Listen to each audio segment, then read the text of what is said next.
Chers téléspectateurs de sarfatigue.com, bonjour à toutes et tous, je suis très heureux de vous retrouver pour une nouvelle émission, malheureusement qui va traiter d'un sujet dramatique. Il s'agit des carnages qui se sont déroulés à Paris le 13 novembre. J'étais particulièrement affecté, je dois vous le dire. Pour cela, j'ai le plaisir aujourd'hui de me retrouver à Ashdod, ville où j'ai débuté mon alia, avec le Rav Twitou. Rav Twitou, bonjour. Shalom, Ouvracha. Je suis tellement heureux de vous retrouver. Ça faisait longtemps qu'on s'était vu, qu'on n'était pas passé à l'antenne ensemble. Ça fait longtemps, effectivement. Voilà. Donc, comment allez-vous déjà? Baruch Hashem, effectivement, les événements que nous vivons sont des événements difficiles parce que la diaspora est en grande difficulté et elle est divisée dans plusieurs pôles au niveau des opinions rabbiniques aussi bien que dans le domaine sioniste. Aujourd'hui, Israël passe aussi une crise non simple, on pourrait dire cela comme ça, de venir, de partir, de s'installer, de trouver sa parnassa, rester en France. Qu'est-ce que disent nos dirigeants? Une grande polémique qui aujourd'hui malheureusement crée un énorme flou dans la tête de beaucoup de juifs. Alors justement à ce sujet, j'ai beaucoup de questions à vous poser et surtout des questions que les gens voudraient vous poser. Alors loin de moi l'envie d'en découdre avec vous, c'est simplement le besoin de rapporter les questions qui me sont posées au travers des messages que l'on reçoit et sur sarfatigue.com et sur Stivo la légende, puisque nous avons clairement une partie qui pense comme vous et une autre partie qui se trouve pour la plupart en France et qui ne pense pas forcément comme vous.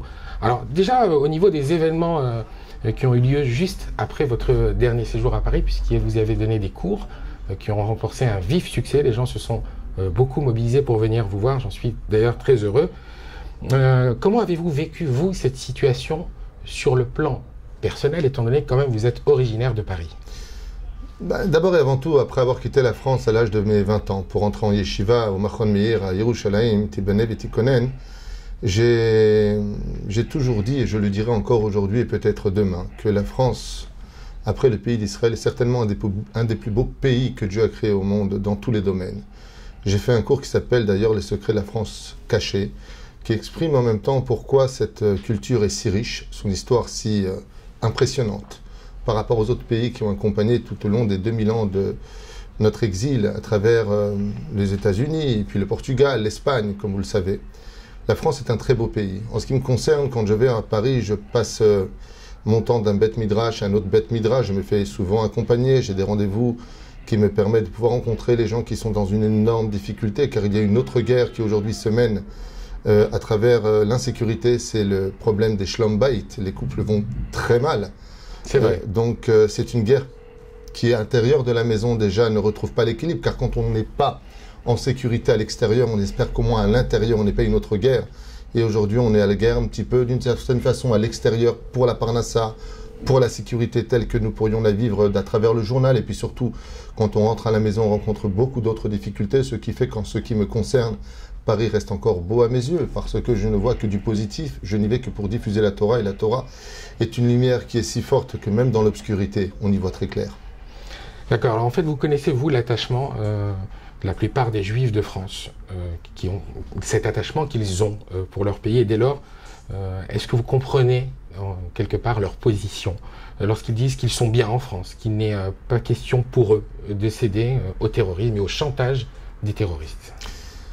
J'ai deux réactions par rapport à cette question très importante. D'abord et avant tout, je pense qu'on ne pourrait jamais répondre à ce genre de questions quand on n'est pas à la place de l'autre. Reprenons un cas un petit peu qui semblerait être le mien. Nous avons été, Baruch Hashem, depuis 2000 ans, à travers Titus, l'expulsion des Juifs d'Israël, à travers la diaspora de pays en pays, et puis nous avons vécu l'expulsion des Juifs d'Espagne pour nous retrouver au Portugal, pour certains en Turquie, pour d'autres en Angleterre, d'où était d'ailleurs originaire mon arrière-arrière-grand-mère, et puis pour d'autres en Algérie, d'où est venu mon arrière-arrière-grand-père. Donc on a passé 2000 ans d'histoire à être constamment, au moment où on plantait nos piquets pour enfin dire « Bon, on se repose maintenant, on attend ma chère » pour nous dire en fin de compte « Non, ce n'est pas le moment, tu dégages ». Et c'est souvent arrivé, comme ma mère me l'a raconté en Tunisie, quand en 1950, les Arabes de Tunisie, qui étaient d'ailleurs très proches de nous, on s'entendait très bien avec eux, on plantait des couteaux sur les portes, nous demandons de partir en 2 semaines seulement. Ça s'est passé exactement pareil en 60 avec l'Algérie, où des coups de couteau ont été donnés et les Juifs se sont retrouvés non seulement à partir précipitamment, après avoir fait tous les travaux, après avoir engagé énormément d'indigènes sur place afin de pouvoir cultiver, rapporter au pays cette production extraordinaire que chaque juif est capable d'apporter dans le pays dans lequel il va s'installer. Eh bien, on s'est retrouvé il y a à peine de cela. Je parle de nos parents, non pas de dinosaures. Je parle de ma mère, je parle de mon père, je parle de tes parents. On s'est retrouvé expulsés de la Tunisie. Non seulement expulsés, mais de qui plus est, fouillés sur le port afin de ne pas prendre le moindre bijou ou argent. Je confirme. Et tu confirmes. Puisque mon père me l'a raconté. On ne l'a même pas laissé sortir avec un billet de 100 francs. Ma mère me l'a raconté, mon père me l'a raconté, mes amis me l'ont raconté. C'est quelque chose qu'on a tous vécu. Et de venir s'installer en France, arriver sur le port de Marseille, et puis d'essayer de conquérir une nouvelle langue très riche, très difficile en grammaire, le français, d'élever ses enfants dans des conditions très précaires, et puis voilà que de 2 chambres on passe à 9 chambres, parce que grâce à Dieu, où que l'on soit, Dieu est toujours avec nous, et puis voilà qu'une fois qu'on s'installe, qu'on a enfin nos boutiques, on nous augmente des taxes qui ne cessent de grandir, et puis on essaie de se débrouiller, de rentrer dans la culture, et puis d'être chômeur Shabbat, malgré toutes les difficultés où on travaille le plus en France, le Shabbat, et puis voilà qu'une fois qu'on y arrive plus ou moins, on nous dit non. C'est pas ici ta place, maintenant il faut que tu ailles en Israël. Alors Israël, c'est vrai que, et c'est là où je rejoins le deuxième pôle, c'est que Israël, malheureusement, je pense qu'il y a une erreur qui a été un petit peu commise. Mais je la respecte, cette erreur, parce que si j'avais été à leur place, je l'aurais vécu de la même façon. C'est que Israël a été créé d'abord dans son idéologie pour être un foyer pour les Juifs. Ceci étant, même si Herzl, dans son idéologie telle qu'il a prescrit dans son livre, que je trouve catastrophique, mais qui quand même exprime sa première pensée de créer un lieu où les Juifs pourront enfin se retrouver chez eux, à travers une assimilation un peu plus débordante chez lui. Mais l'idée, malgré tout, reste le fait qu'on ait un pays, qu'on ait une patrie, que l'on puisse revenir sur notre terre. Je pense que malheureusement, le message divin n'a pas été très très bien compris par les Juifs, et je le respecte, pour 2 raisons. La première, c'est ce que nous enseigne la Gemara dans Masechet Ktubot, à la page 111 Amoud Aleph. C'est que le Créateur du monde nous dit « Lo bechoma » vous ne viendrez pas en un seul coup en Israël, mais doucement, doucement. L'erreur qui a été commise, pour moi en tout cas, pendant toutes ces décennies où nous avons été endormis par le bien-être matériel, par cette culture française du mois d'août et du mois de juillet pour les vacances, c'est que malheureusement nous avons pris Israël, le retour du peuple sur sa terre, pour une station balnéaire. Alors Bevadaï, que c'est complètement légitime. On est en France, on est aux États-Unis, on vient en Israël, on passe les fêtes en Israël. Seulement il fallait, pendant ce laps de temps, tout était possible, tout était à portée de main. Je rappelle qu'à cette époque-là, les appartements pour 15 briques à l'époque, je parle en français, mon père a eu l'opportunité de pouvoir acheter un appartement à Jérusalem pour 10 briques, 100 000 francs à l'époque. Donc tout était vraiment facile d'accès. Les appartements ici à Ashdod coûtaient même pas 60 000 $, il y a juste 17 ans de cela.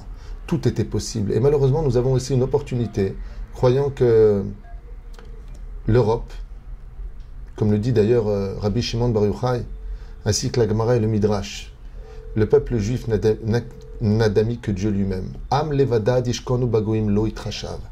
Esav sonné le Yaakov, ve Ishmael oyen le Yaakov. Comme ça nous dit le Midrash, qu'Ishmael sont les ennemis d'Israël et que l'Occident ne nous aime pas. Alors pour cela, c'est vrai que si quelqu'un m'écouterait et dirait « mais il est complètement fou celui-là, de quoi est-ce qu'il parle ?» Alors je rappellerai juste un événement. Il y a à peine 70 ans de cela, mon père lui-même s'est sauvé d'un camion qui l'emmenait vers les fours crématoires. Je rappellerai qu'il y a 70 ans de cela, c'est toute l'Europe elle-même qui s'est réunie contre nous. Nous avons eu des messages et je remarque à chaque fois, l'histoire se répète. Le Chafetz Chaim avait prévenu et annoncé à tous les Juifs d'Europe de partir, de se préparer.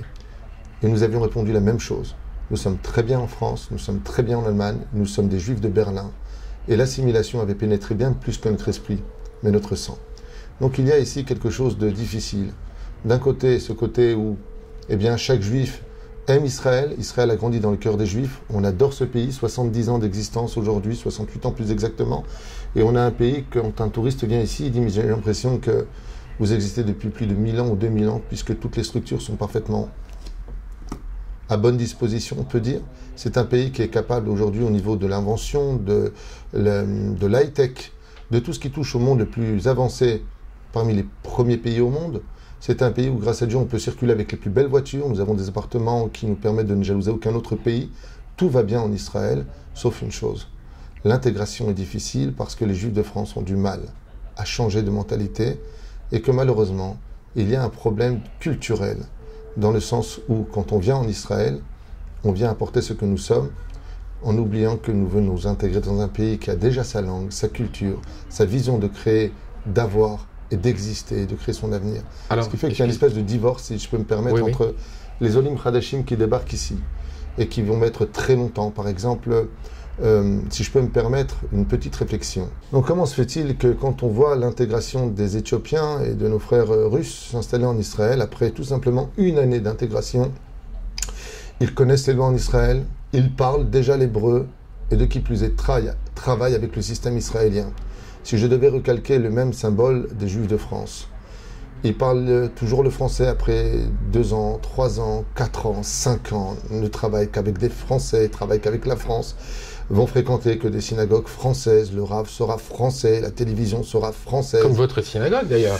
Comme notre synagogue qui est intégrée par énormément d'Israéliens. Aujourd'hui, chacun chez nous, Baruch Hashem, a une Français israélienne.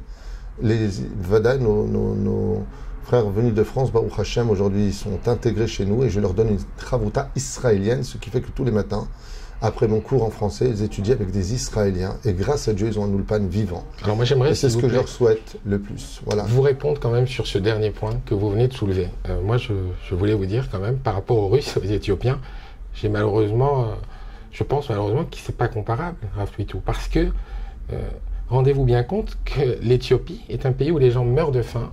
La Russie, c'est un pays quand même où c'est un régime, ils ont quand même assez où il y a une dictature, et donc par conséquent les gens qui étaient là-bas n'étaient pas forcément bien. En Éthiopie, il n'y avait pas de quoi manger. En Russie, on ne pouvait pas pratiquer vraiment son judaïsme.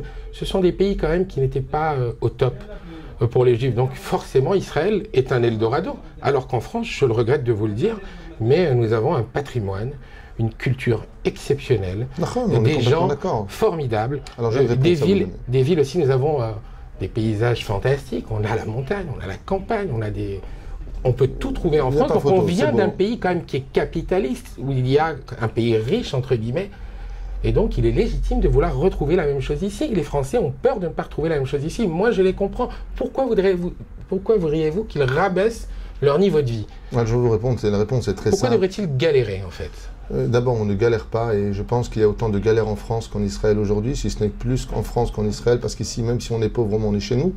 Ça, c'est la première des choses. Et la deuxième des choses, c'est qu'après mon 30e voyage cette année aux États-Unis, où Baruch Hashem, j'ai l'habitude de donner beaucoup de séminaires au Canada, à New York, à Los Angeles, New Jersey, et bien d'autres endroits comme la Guadeloupe. Ce qui me choque, effectivement, c'est que quand je vois des Français débarquer à Los Angeles, par exemple, 1 an plus tard, je reviens, ils parlent couramment l'anglais. En tout cas, ils se débrouillent très bien, ils connaissent parfaitement les lois américaines et ils s'intègrent en tant qu'Américains avec la voiture américaine. Et la télévision n'est pas en français, mais elle est en américain. Ce que je voulais vous dire, c'est que ce trick, cette réponse que vous m'avez donnée est une réponse légitime et qui en réalité n'a pas sa place, car on attend d'Israël qu'elle nous donne.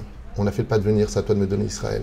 On attend beaucoup de ce pays, alors que ce pays n'attend qu'une seule chose, c'est qu'on le fasse. Enfin, il y a quand même des villes en Israël qui sont un peu légèrement formatées pour les Français, qui sont francophones. Ranana, tout à fait. Ranana, Netanya, Ashdod, où nous nous trouvons, alors que ça n'existe pas aux États-Unis. Donc aux États-Unis, on est bien obligé de s'adapter. Ici, non. Je considère également que le français est inintégrable. Un grand conseil, si je peux me permettre, à celui qui veut m'écouter, et je l'ai fait. Ceux qui m'ont écouté dans ce domaine, je peux vous dire, j'ai raccroché tout à l'heure avec quelqu'un qui s'est intéressé, comme je lui ai demandé, de fréquenter une communauté israélienne, de prier avec des Israéliens, de parler donc que l'israélien. Il a trouvé une superbe place à travailler dans les ascenseurs. Il a une paye de 10 000 shekels aujourd'hui, dans une monnaie qui ne lui fait pas peur, parce que l'euro est en train de mourir, comme vous le voyez, et qu'aujourd'hui il est payé en shkalim. Donc je pense qu'il serait temps que mettre la mentalité française, combien même justifiée par tous les moyens de la France est parfaite, la France est très belle. Quand on fait une alia avec tout ce qui va avec. Peut-être que les gens n'ont pas cette volonté. Ils veulent peut-être venir en Israël. Je trouve que c'est quand même déjà bien qu'ils soient là, non? Nahon, c'est déjà bien qu'ils soient là, c'est sûr. Mais une fois qu'on est là, c'est dommage de ne pas cultiver cette propre culture qui est la nôtre, même si j'insiste énormément. Il faut reconnaître que la montée des Juifs de France a énormément apporté au gouvernement israélien, à l'armée d'Israël, au yeshivot d'Israël. Baruch Hashem. Vous en êtes de la preuve? J'espère pas. J'espère être une poussière parmi tous ceux qui ont apporté cet énorme héritage à Israël. Il faut reconnaître que l'histoire de France est très belle et personnellement, je le dis, je répète, la France est un très beau pays. Mais aujourd'hui, je pense qu'on a dépassé un petit peu cette notion du beau pays français. Je pense qu'on est face à un énorme virage de l'histoire de l'humanité, et non pas de la France, mais de l'Europe, de l'Occident, voire même du Vatican. Je pense qu'il y a des déclarations, des dévoilements qui qui se crée à l'horizon qu'on n'a jamais vu dans l'histoire. Jamais. On a déjà vu effectivement les Ottomanimes conquérir l'Espagne, ou le contraire avec Isabelle la catholique, mais on n'a jamais vu un tel changement d'histoire aussi radical en si peu de temps, alors que les historiens avaient donné 50 ans. De 50 ans, nous sommes passés à 5 ans. Je pense que Dieu a des plans, et que ces plans ressembleraient plutôt à l'histoire d'un berger qui voudrait revenir sur son troupeau, et pour cela, il a envoyé ses chiens. Et les chiens, quand ils aboient, alors le troupeau a peur et il se réunit près du berger. Cette image que je vous donne était une image péjorative, j'en sais rien, mais ce qui est certain, c'est que tout est fait, non pas sur le domaine simplement de la Torah, mais tout est fait pour que celui qui n'arrivait pas encore à faire le pas pour venir dans son pays aujourd'hui, s'y trouve d'une certaine façon presque forcé. Pourquoi ? Pourquoi aujourd'hui il y a une telle alia qui se propage du monde entier, du Canada, de France, même des États-Unis? Alors bien sûr, il y a cette polémique avec les rabbinim, mais j'aimerais aussi répondre dès que... J'allais vraiment vous parler de ça. D'ailleurs, je tenais à vous dire qu'il y a quand même encore 80% des Juifs de France qui sont en France. Alors certains ne veulent pas partir. Et certains ne peuvent pas partir. Et certains ne peuvent pas partir. Donc en fait, moi je... Si je peux juste répondre à cette question. De ceux qui ne veulent pas partir et de ceux qui ne peuvent pas partir, d'abord commençons par la fin exceptionnellement. Pour ceux qui ne peuvent pas partir, je me suis,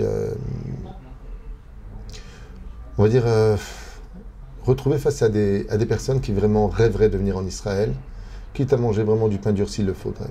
Seulement voilà, ils n'ont aucune situation, l'âge dans lequel ils se trouvent ne leur permettrait pas de rebondir. C'est pas évident pour eux. Il y en a qui ont des problèmes de santé que seul, on va dire, le système français au niveau médicamental peut prendre en charge. Voilà, peut prendre en charge. C'est pas évident pour eux. Et sur ce, j'ai juste un message à adresser, non pas à eux, parce qu'il est facile de dire qu'il faut monter avec la Mouna, mais une fois que tu es là, qu'est-ce que tu en fais de ta Mouna? C'est ce que j'allais vous dire. Si, de l'autre côté... Non, la Mouna est une vraie arme, seulement il faut y croire. Je voudrais juste ne pas rentrer dans ce domaine. La Mouna est une arme qui est réelle. On a vu des gens guérir, alors qu'ils ont été condamnés par la médecine parce qu'ils avaient la Mouna de guérir. Quand on y croit, alors on le chante aujourd'hui dans toutes les radios, Mishema Amin, l'homme Fached. Celui vraiment qui a la foi. Moi j'ai vu des gens se lancer dans des frais extraordinaires, mais ils avaient la foi de réussir leurs affaires aujourd'hui. Ils viennent de racheter la firme Elvis Presley pour 50 millions de dollars. Et ce sont des gens qui ont démarré avec la foi. La foi est une énergie, quand on est 100% dedans, qui marche. Et surtout quand le créateur du monde lui-même le dit, Ashrei Agaver Asherif Tar Bashem. On ne parle pas d'une foi où j'y crois, donc allez, donne-moi tout de suite les résultats. La foi, c'est quelque chose qui se mérite avec le temps, il faut de la patience. Abraham Avinu a découvert Dieu, mais avant d'avoir eu des résultats, il a juste subi 10 épreuves qui ont été très longues, douloureuses, voire douteuses. Et pourtant, pas une seule fois il a douté. C'est ça, la vraie foi dont on parle pour faire ça alia, mais pas tout le monde s'appelle Abraham Avinu. De l'autre côté, moi, ce que j'aurais voulu, c'est que le gouvernement israélien prenne un peu plus de dispositions, au lieu d'acheter des missiles et des avions de chasse pour des milliards de shkalim, de s'occuper tout simplement, plus sincèrement, de l'ALIA, de l'intégration des Juifs de France. Car je rappelle que Bibi Netanyahou, après le massacre qui eut lieu dans le hypermarché à Vincennes, à Porte de Vincennes, avait invité les Juifs à monter en Israël, ainsi que le Misrad Aklita. Ce qui n'était pas du tout une bonne idée, parce que je vous le dis par expérience, au niveau de l'ALIA, les infrastructures n'étaient pas du tout prêtes. Alors, il y a des classes d'Ulpan, des gens qui étaient refoulés dans les couloirs, il n'y avait pas assez de classes. Et c'est là où on se rejoint, c'est là où je dis, et je l'ai dit d'ailleurs ce matin dans mon cours, c'est là où je pense que les infrastructures en Israël devraient aujourd'hui prendre beaucoup plus au sérieux ce qui se passe en Europe pour nos frères juifs, et de l'aéroport jusqu'à une intégration totale par dossier, je parle du cas par cas, des juifs qui voudraient monter en Israël, vérifier des femmes, énormément de femmes divorcées, d'hommes malades qui rêveraient de monter en Israël, de les prendre en charge avec des dispositions qui leur permettraient de voir un avenir. Je n'ai pas dit de tout leur servir sur un plateau, quoique Baruch Hashem, il faut reconnaître que l'État d'Israël donne énormément d'argent. Dès que tu arrives, tu reçois une aide pour le logement, on essaie de t'intégrer, tu vas au Misrad Aklita, on te suit en Israël. C'est pas un petit peu une jungle, contrairement à ce que vous voudrez penser, mais ce n'est pas assez pour nous. Parce que d'abord et avant tout, et là je sais que je vais te choquer, mais c'est pas grave, n'oublions pas ce que la France a fait des Français. Un pays de fainéants, un pays, eux-mêmes le disent d'ailleurs. Hein. J'ai même une fois posé la question à un de mes beaux-frères, je lui dis, tu travailles? Il m'a dit, t'es fou? Je dis, pourquoi? Il m'a dit, je travaille, je veux gagner mon argent. Je veux dire que c'est vrai qu'on vient de la France, un pays capitaliste, mais la France a habitué les gens qui y vivent à se reposer un peu trop facilement. C'est pour ça que tout le monde veut y aller. Ben oui, mais de l'autre côté, c'est pas comme ça qu'on crée un pays. Et la preuve en est, ce système mène la France aujourd'hui à sa ruine, ainsi que toute l'Europe. Parce que justement, on est en train de rentrer dans un système, non plus de construction, mais de passivité, à un tel degré où chaque personne doit travailler moins d'heures. Ça ne veut pas dire qu'on doit travailler plus ou moins, je ne rentre pas dans les comptes. Mais ce qui est certain, c'est qu'en Israël, si tu veux retrouver la même chose qu'en France, reste en France. Israël a besoin de gens pour travailler, a besoin de gens pour retrousser leurs manches. Seulement, la seule différence qu'il y a, c'est que quand tu gagneras ta vie en Israël et que tu construiras ce pays, ce n'est pas ta propre vie que tu as construit, mais une nation entière, pour un créateur du monde qui rêvait d'avoir son peuple sur sa terre. Très bien, alors je voudrais revenir justement sur ce sujet. Par contre, qui, de l'autre côté, ne sont pas d'accord avec cette opinion, j'ai juste un tout petit message à leur faire passer. D'abord et avant tout, la critique est facile. Donc, il faut reconnaître que grâce à Dieu, les rabbinim en France ont fait un travail quand même assez extraordinaire de maintenir des communautés, d'essayer de les rapprocher du judaïsme, même si je ne suis pas tout à fait d'accord avec certaines perspectives de leur enseignement. Mais il y a une chose qui, par contre, reste pour moi sans réponse. C'est que j'ai pu constater au fur et à mesure de mes rendez-vous que quand en France, un juif annonçait tout simplement qu'il partait pour le Canada ou pour les États-Unis d'Amérique, les rabbinim avaient l'habitude de répondre, pour certains en tout cas, « Je te comprends, moi aussi, ça devient compliqué, patati patata. » Bon.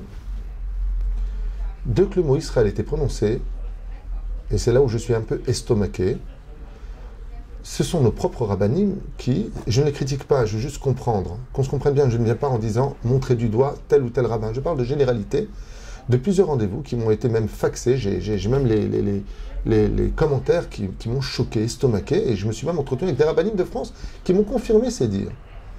Dès qu'on parle d'Israël, on a l'impression de partir au Guéhinam, que ce pays est le pays de la déchéance morale, des voleurs, que c'est le pays de, je sais pas. Et pourtant, ces rabbinim ont eux-mêmes acheté un appartement, alors, ça, ont acquéri un bien et ont déjà planqué leurs enfants déjà depuis de nombreuses années. Alors là, donc là, il y a quand même quelque chose de contradictoire là-dedans. Voilà, alors vous me rejoignez d'une vidéo que j'ai faite qui a fait un buzz extraordinaire sur YouTube et une critique tellement importante que du côté des rabbinim, quand je suis reparti en France faire mes séminaires, bien entendu, on m'a fermé les portes de certaines synagogues, d'autres se sont encore plus ouvertes, mais certaines se sont fermées en disant « Moi, Rav Titou, j'apprécie ce que vous dites, mais le Kremlin, plus haut, nous interdit de vous accueillir. » Donc, cela ne me dérange pas, je ne travaille pas pour eux. Ah, vous êtes victime d'un boycott, carrément. Oui, j'ai été victime d'un boycott et je n'ai pas honte de le dire parce que je comprends parfaitement qu'ils veulent défendre leur paroisse ou leur vision des choses, j'en sais rien. Mais ce que je sais par contre de l'autre côté, en ce qui me concerne, c'est ce fameux proverbe que j'ai lancé tout seul en disant que quand une maison brûle, on ne se demande pas ce qu'on va faire en Israël.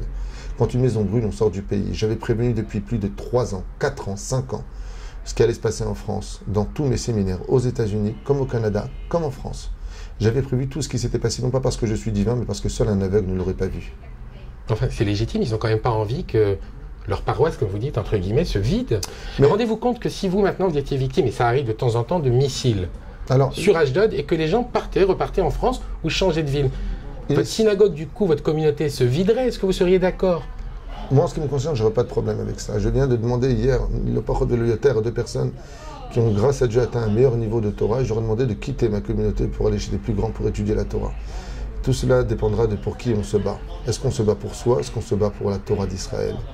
Alors je ne dis pas que Chazve Shalom, qui n'est pas de Havak Lachonara, je ne veux pas dire que ces gens se battent ni pour leur parnassa, ni pour leur synagogue. C'est pas ce que je suis en train de dire. Mais ce que je dis par contre de l'autre côté, c'est que la vie est beaucoup plus facile en France quand tu es peut-être rabbin, que quand tu te trouves dans telle et telle situation.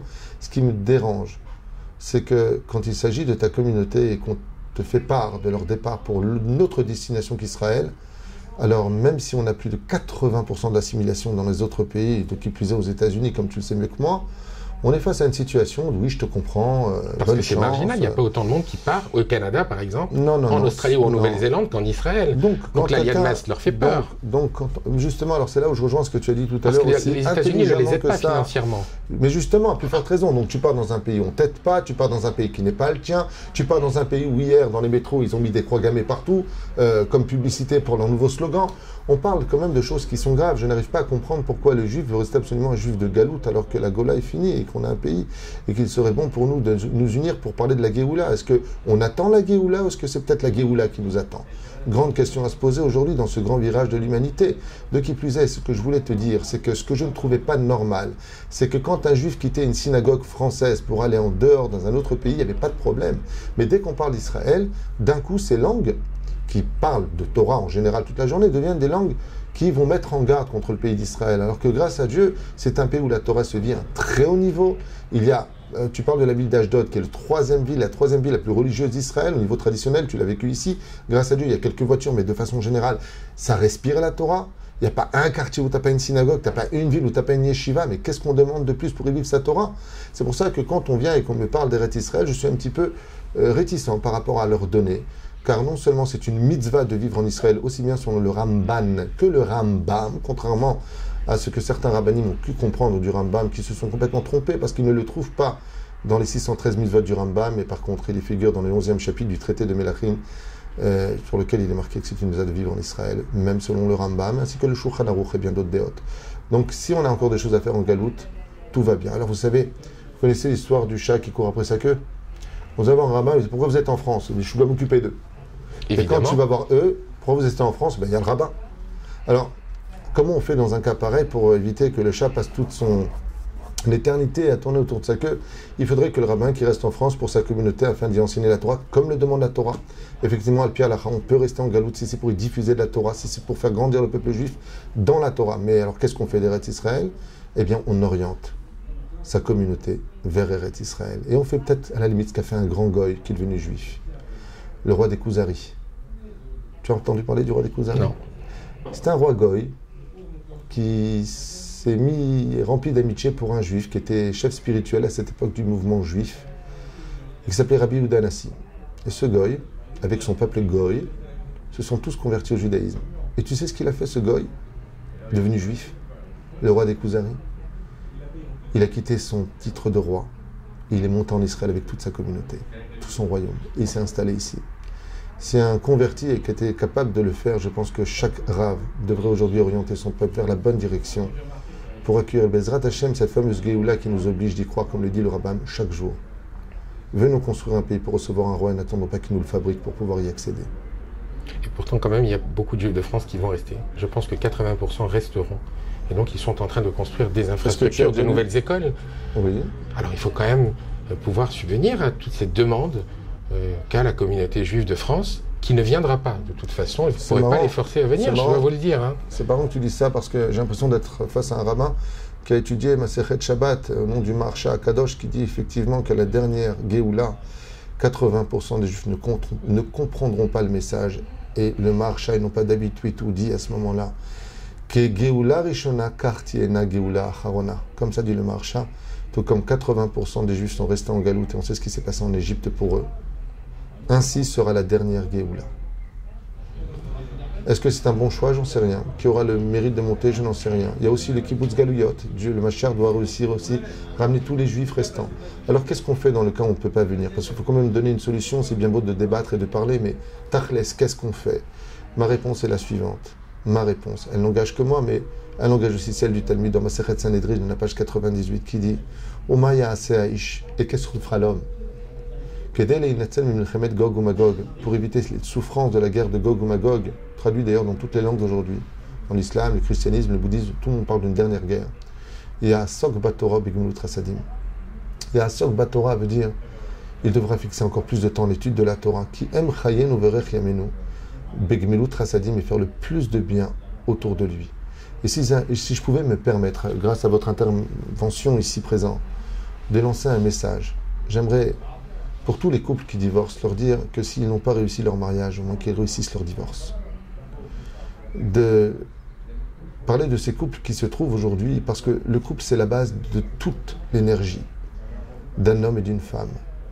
D'arrêter de se faire la guerre, d'arrêter de faire du lachon hara sur les beaux-parents, d'arrêter une fois pour toutes. Parce qu'on s'auto-détruit une racine qui nous rend faibles et vulnérables, et quand on sort à l'extérieur, on n'a plus la force de lutter contre les événements. Alors oui, effectivement, il faut étudier plus de Torah, se renforcer dans la Shmirat Shabbat, pour ceux qui ne peuvent pas monter particulièrement, et Vadaï encore plus en Eretz Israël. Mais surtout, je pense que le plus grand message d'aujourd'hui, c'est que l'islam a compris une chose. Ils parlent tous l'arabe et ils s'unissent. Nous avons tous une langue et on est encore divisés. Enfin, eux sont quand même divisés, hein. On le voit avec Daesh d'ailleurs. Daesh n'est rien d'autre qu'un pouce d'une main. L'histoire nous montrera.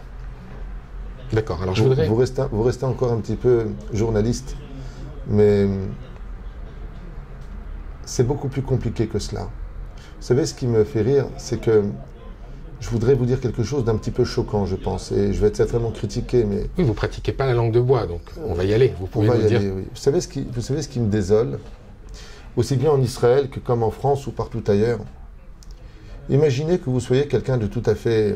Allez, on va prendre un homme qui travaille à la RATP ou dans les bus Eged, ou alors tout simplement à Bézek. Je vous parle du cas d'il y a un mois de cela, d'un homme qui travaillait à Bézek, qui prenait juste 6800 shekels par mois, Teudat Zehut israélienne, père de famille qui n'a aucune raison de faire ce qu'il a fait. Seulement on lui a pris la tête, on lui a dit, tu sais, les Juifs sont des voleurs, ils ont violé ce pays, et puis le mec est en train de rouler dans une voiture de Bézek en plus. Hein. Donc fracasse la tête à plusieurs personnes sur le trottoir, des gens qui n'ont absolument rien fait, on est dans un quartier ultra-orthodoxe comme Mea Shearim. Il sort avec une hache et fend la tête du rave. Un terroriste, non, il faut arrêter avec ça. Ce n'est pas un terroriste. Il y a une haine. Un petit peu à l'image. Je sais que ce que je vais dire, encore une fois, je m'en excuse fortement. Mais je ne veux pas dire que tous les Arabes sont des terroristes. Mais ce qui est choquant, c'est que dès qu'il y a un terroriste, c'est un Arabe. Et ça, c'est une réalité qu'on n'a pas le droit d'ignorer. Alors aujourd'hui, on est dans le jeûne de la parole. Vous avez remarqué, on ne peut plus rien dire. En France comme ailleurs, le mot 1, tu dis pas, sinon tu vas mourir. Ça a toujours été. Hein. Toutes les vérités ne sont pas bonnes à dire. Hein. C'est d'ailleurs pour ça que vous avez été victime d'un certain boycott. Oui, mais c'est encore une fois, moi je suis là pour aider mon peuple, je me fiche ouvertement de ce que pensent les nations du monde, je ne leur dois rien, je ne vis pas dépendant de la France et encore moins de quoi que ce soit dans ce domaine. Moi, ce qui m'intéresse, c'est de sortir les juifs de l'assimilation des mariages mixtes entre les musulmans et les chrétiens ou autres qui s'y trouveraient, parce qu'un juif qui s'assimile perd son monde futur, vous le savez, c'est pas moi qui l'ai enseigné, c'est le Talmud, donc celui qui n'est pas content qu'il aille faire une manifestation au Kotel, ou qui devienne réformiste s'il en a envie. Mais il y a des choses qui sont graves. Mon devoir, en tout cas, ce que j'espère faire de ma petite vie sur Terre, c'est que quand un juif partira de ce monde, quand il arrivera de l'autre côté, il me dira merci Rav Tuitou et non pas pourquoi vous le saviez, vous ne nous avez pas mis en garde. Je suis un vrai ami, pas un ennemi. Ce que je dis, je n'ai aucun intérêt. Je ne le dis que par amour et non pas par haine. Enfin, je dis qu'il y a quelque chose au niveau médiatique qui me choque fortement. C'est qu'on tombe sur des cellules qui en réalité se créent et dès qu'une personne sort du lot, eh bien, pour mettre en application un coup de couteau, on appelle ça une terroriste, pas du tout, c'est une écolière, qui vient d'une école, qui a 16 ans, et qui a pris un couteau ce jour-là en décidant de faire Allahu Akbar, et en poignardant une jeune fille de 13 ans, qui est morte d'ailleurs après ses coups de couteau cette semaine, comme vous avez pu le découvrir. Qui a 21 ans également. 21 ans aussi. 21 ans. Qui a été poignardée au cœur, et ces médias, les médias sont devenus de grands ennemis. De façon très mensongère, comme l'histoire du peuple palestinien en Israël, qui est un peuple qui n'a jamais existé, je le rappelle une fois pour toutes, et je défie, à voix haute, je défie n'importe quel historien de n'importe quelle nation de venir s'asseoir en face de moi devant n'importe quelle caméra de n'importe quel pays, mais parler du peuple palestinien, ne serait-ce qu'il n'y a qu'un siècle de ça, un peuple qui n'a jamais existé, qui a eu pour premier président en 1967 l'apparition d'un homme sorti, considéré à cette époque en 1967 comme l'homme le plus recherché, terroriste numéro 1 reconnu par les nations du monde, recherché par le FBI. À cette époque, la CIA, j'ai nommé Yasser Arafat, qui pourtant a eu le prix Nobel de la paix. Une espèce d'hypocrisie vis-à-vis de l'histoire juive qui commence vraiment à nous taper sur le système nerveux parce que malheureusement nos frères juifs tombent dans le panneau, on appelle ça des gauchistes aujourd'hui, et c'est vraiment déplorable de voir dans quelle situation nous sommes et qu'on n'est plus capable de voir l'objectivité du Hémet, le réel de notre histoire. Et aujourd'hui, on est face à une situation où on faut absolument faire la part des choses en disant « Mais non, mais pas tout le monde est pourri, pas tout le monde est ceci, pas tout le monde est cela. » Il serait temps que le peuple juif ouvre les yeux et aujourd'hui de constater que ce soit en France comme en Israël, quand un arabe marche sur le trottoir face à un juif ou un non-juif, c'est le non-juif qui descend du trottoir et l'arabe qui passe. Alors nous sommes face à, encore une fois, je le disais, à un énorme virage de l'histoire où le peuple juif a une arme. Cette arme est une potion magique extraordinaire qui n'appartient pas qu'à une espèce de rigolé du nom de Rabbi Jacob, mais que chaque juif se doit aujourd'hui de se renforcer dans sa émouna et de comprendre qu'il n'y a que Dieu qui pourra nous sauver. Et heureusement qu'on a un État, heureusement que nous avons une belle armée et surtout de grandes yeshivot, parce que l'histoire du peuple juif a été marquée essentiellement par la gloire de l'étude de la Torah et des combats que nous avons menés grâce à Dieu. Alors il y a des aliyas qui sont réussis, je pense que... Énormément d'alliés réussis. Je pense d'ailleurs que... Steve-O, tu veux que je te dise une chose, je suis obligé de t'interrompre, tu me fais kiffer là. Là, tu me fais kiffer. Je veux dire pourquoi tu me fais kiffer. Tu viens de dire un mot magique que j'espère entendre depuis plus de 28 ans d'Israël. Chaque fois, on me parle des aliyah ratés. Par exemple, aujourd'hui, on a à peu près 14-15% de gens qui retournent d'Israël en France ou ailleurs. Et je ne sais pas pourquoi la caméra est toujours visée sur eux. Ouais, il est venu, il a été ruiné, il est reparti. Vous savez combien de gens... Il y a eu des échecs. Vous parliez tout à l'heure de divorce, par exemple. Il y en a beaucoup qui étaient en couple. En France, les couples fonctionnaient, plus ou moins.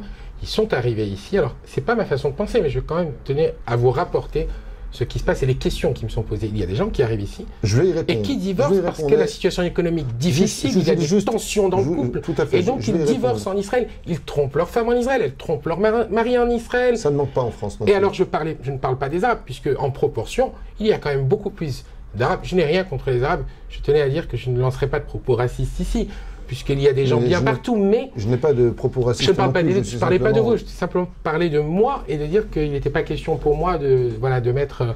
si vous voulez, j'ai des copains arabes, je travaille aussi avec des arabes, j'ai pas de problème avec le monde arabe. Mais nous avons des arabes en France, et il y en a encore plus ici, c'est-à-dire qu'ici, vous en avez 22% de la population. Alors après, on vient nous dire, ah mais vous savez, mais en France, ils nous attaquent, ici on a notre armée, on nous protège. Je dois vous dire que c'est vrai et pas vrai, parce qu'ici, ils marchent la tête haute. J'ai pu vraiment le constater. C'est ce que je viens de te dire. C'est ce que vous aviez dit. Ils marchent la tête haute, n'ont peur de rien. Alors on les voit disparaître quand il y a une vague d'attentats au couteau comme il y a eu. On ne les voit plus dans les villes. Ils restent dans leur faubourg pendant 3 semaines parce qu'ils ont peur de se faire lyncher. Mais ensuite, ils reviennent. J'ai vu également des cas de litiges entre juifs et arabes où il y avait des bagarres qui dégénéraient. Bien souvent, on arrête parfois le juif et l'arabe ressort, ne va même pas en garde à vue. Donc, le juif français, voyant ça, se dit, écoute, il y a des divorces, il y a également des arabes ici, mais il y en a là-bas. Donc, en fin de compte, est-ce que ça vaut le coup? Est-ce que ça vaut vraiment le coup? C'est vrai qu'il y a des palmiers, il y a du soleil, c'est très joli. Vous parliez de station balnéaire tout à l'heure.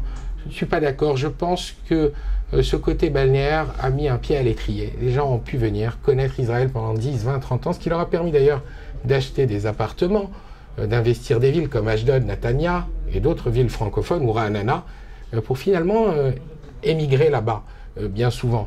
Donc je pense qu'il ne faut quand même pas jeter la pierre, et en même temps, je reviendrai aussi sur un autre sujet, sur la France, parce que bien souvent, je vois les rabbinim ici annoncer des nouvelles apocalyptiques. Il y a des gens qui trouvent ça quand même scandaleux, c'est aberrant, on dirait qu'ils attendent l'événement pour que les Juifs viennent ici. Et je vois qu'il y en a, et je ne parle pas de vous, je fais référence à d'autres cours qui ont été donnés par d'autres rabbinim dernièrement, qui annonçaient des choses dramatiques en France, et on a l'impression aujourd'hui qu'ils se frottent les mains. Mais que deviendront-ils une fois que les Juifs seront massacrés ou viendront ici? Je pense qu'ils n'auront même plus de boulot. Alors, si vous me permettez, je voudrais dire quand même une dernière chose, Rav Twitou. Je pense qu'en revenant sur la France, on a tendance à la condamner. Et moi, je fais une différence claire entre la politique étrangère de la France, qui n'a jamais été bonne. Je ne sais pas, les gens ont l'air de le découvrir. Les médias sont contre nous, les politiciens sont contre nous, mais enfin, depuis 1967, ils sont contre nous, depuis le général de Gaulle. Donc aujourd'hui, les gens trouvent les journaux antisionistes ou antisémites. Ça a toujours été le cas. Et je tenais à vous le dire, Rav Twitou, mais je pense qu'il faut faire une différence avec ces braves gens qui sont quand même venus se divertir et danser, qui ont été massacrés, et qui ne pensent pas du mal forcément d'Israël, et qui ont disparu. Donc, moi, je voudrais quand même dire qu'il n'est pas juste de condamner sans arrêt la France et les Français. Tout comme il n'est pas juste également, parce que ces gens-là ne nous ont pas déportés. Il y a eu beaucoup de jeunes qui sont morts et qui n'ont pas demandé à mourir. Ils sont venus se distraire et se sont fait descendre sur une table de restaurant. Il ne faudrait pas tout confondre. D'abord et avant tout, je m'excuse de le dire, mais quand on fait rentrer des hyènes dans un territoire de biche, il ne faut pas s'étonner qu'elles se fassent dévorer. Je rappellerai tout simplement à cet insu qu'il faudrait peut-être arrêter une fois de plus, les médias interviennent. L'islam n'a pas envahi l'Europe. Les Arabes n'ont pas envahi l'Europe. Je tiens à remettre cette information sur la table. L'Europe a supplié les Arabes de venir dans leur pays à un tel point qu'ils sont même partis les chercher là où ils étaient. Avec des paquebots, avec des avions, avec 1000 € dès leur entrée sur le territoire européen. Nous en avions besoin ici aussi en Israël, au niveau de la main-d'œuvre. Non, d'abord, encore une fois, ça c'est encore une fausse théorie, mais viens, on ne s'éparpille pas, juste on reste concentré sur le sujet. Il y a eu une demande forcée et très très demandée de la part, et des accords certainement secrets entre les gouvernements et les pays orientaux, qui ont amené ces gens ici. Ils les ont amenés, les caméras d'ailleurs ont eu le mérite de pouvoir filmer que des milliers, car les chiffres que vous entendez en France ne sont certainement pas des chiffres réels. On est bien au-dessus de 8 millions d'Arabes en France ou ailleurs, mais ce n'est pas simplement le problème. On est face à une situation où on a fait rentrer des gens sans les filtrer. On a essayé de les filtrer, mais ils ont été dépassés par les événements. Et Daesh, la première chose qu'il avait d'ailleurs annoncé à l'époque où ces bateaux ne cessaient de débarquer sur le territoire de l'Italie, je ne sais pas si vous vous rappelez, de tous ces pays européens, par l'Autriche, montés par l'Allemagne, et puis ensuite pénétrer en France, quand tu ouvres tes barrières, automatiquement, tu perds le contrôle de celui qui rentre et sort chez toi. Donc on ne peut pas s'étonner de ce qui arrive. Je m'excuse de le dire à voix haute, mais c'est comme si quelqu'un allait s'installer à côté d'un lion et qu'il prenne un coup de patte. Mais qu'est-ce que tu fais à côté du lion? Je veux dire que, je m'excuse de le dire, c'est pas pour les flatter, mais l'islam a toujours été très clair. Nous sommes venus, je vous parle de vidéos de 1996, pas d'aujourd'hui. Il y a 10 ans, il y a 20 ans, l'islam n'a jamais cessé de dire nous sommes venus conquérir l'Europe. C'est vrai. Donc ils le disent. Et ils ont même proposé le jour de l'élection de Hollande, c'était d'ailleurs dans une kataba qui m'a fait beaucoup fait rire, ils avaient fait Hollande en kfia, comme ça en arabe, et on dit « Je te conseille de gagner du temps, passe déjà de l'autre côté ». Ensuite, je rappelle que les événements d'il y a simplement 5 ans, des manifestations arabes en France, étaient symbolisés par un symbole de la France en vert et blanc, où il y avait marqué dessus « Je te violerai jusqu'à ce que tu m'aimes ». Ils ne se cachent pas. Il y a une vidéo qui a été faite d'une jeune fille qui ne cessait de montrer, donc accompagnée de ses sbires, le drapeau de Daesh en disant c'est ce qui flottera sur l'Élysée.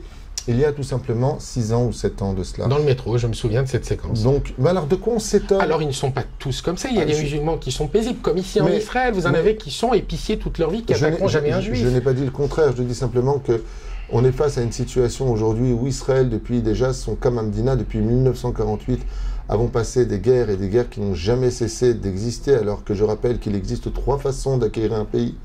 Où tu l'achètes, ce fut le cas du comte de Montefiore et de Rothschild qui achetèrent à prix d'or les territoires d'Eretz Israël et entre autres Jérusalem de la main. Comme Abraham avait acheté tout comme Abraham avait acheté les 3 pôles les plus demandés, car Abraham a acheté Marat Marpella, donc Hebron, David Amelech a acheté Jérusalem et Yosef a acheté Shrem. Donc vous voyez que ce sont les 3 endroits constamment discutés alors qu'ils ont déjà été achetés. Ça c'est la première des choses. Deuxièmement, la deuxième des choses, c'est que si tu n'y arrives pas par l'argent, alors tu fais la guerre. C'est comme ça que les territoires se sont conquis de par le monde. Nous avons fait notre guerre 1948, 1967, 1973, avec la guerre du Liban qui s'en est suivie. On nous a toujours attaqué dans ce domaine alors que nous avions gagné nos territoires avec de qui plus est un joker que personne ne possède, c'est le contrat d'acquisition qui s'appelle la Bible, où Dieu marque explicitement que la descendance de Jacob, et non pas celle d'Ishmaël, est le responsable et l'acquisiteur de la terre d'Israël. Cette fameuse Bible où dans tous les palais de justice dans le monde entier, on a l'habitude de dire je jure de dire la vérité, rien que la vérité, en mettant une main sur une Bible. Donc si dans leur juridiction ils y croient à ce point-là, sachez qu'en mettant la main sur ce livre, vous y mettez aussi la main sur un peuple et sa terre. Et pour finir, la reconnaissance des nations du monde. En 1948, une grande surprise générale, la majeure partie des pays du monde ont reconnu l'État d'Israël comme appartenant au peuple juif. Et c'est ça aujourd'hui qu'on nous discute, une fois de plus.